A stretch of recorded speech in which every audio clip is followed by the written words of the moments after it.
ছেঁড়া লুঙ্গি আর গামছা পরে স্বাধীনতা এনেছিল অশিক্ষিত মূর্খ কামলারা, আর শার্ট প্যান্ট টাই পরে দেশ ধ্বংস করে বড় বড় শিক্ষিত যোগ্য মানুষগুলো যখন পিছপা হয়ে যায়, তখন এরকম কিছু ছাগল চেয়ার দখল করে নেয়।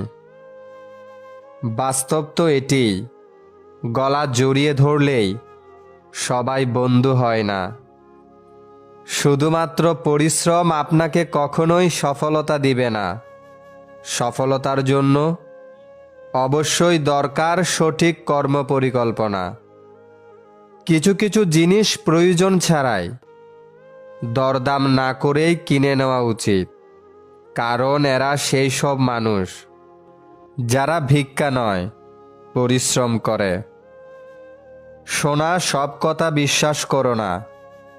একটা গল্পের তিনটা দিক থাকে, তোমার দিক, তাদের, আর যা সত্য।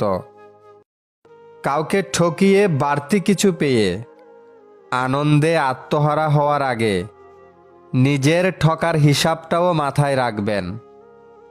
পচা জিনিস থেকে, পচা মানুষ থেকে দূরে থাকার চেষ্টা করবেন।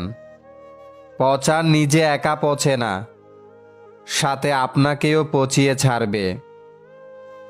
বেঁচে থাকতে বাবা মায়ের মুখে দুমুঠো ভাত দিন।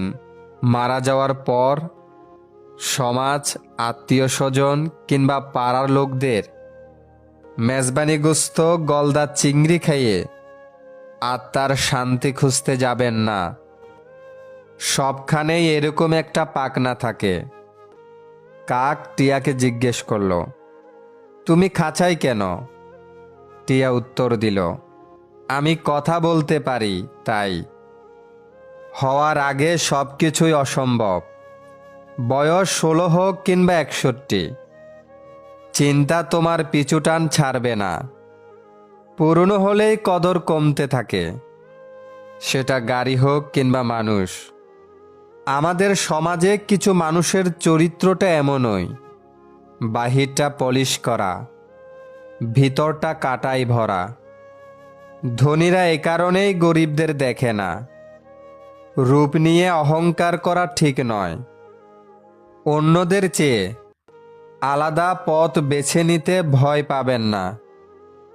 দায়িত্ব কখনো বয়স মানে না, শরীরের না, মনের অক্ষমতাই বড় অক্ষমতা। যখন আপনি জীবনে উন্নতি করার চেষ্টা করবেন, ঠিক তখনই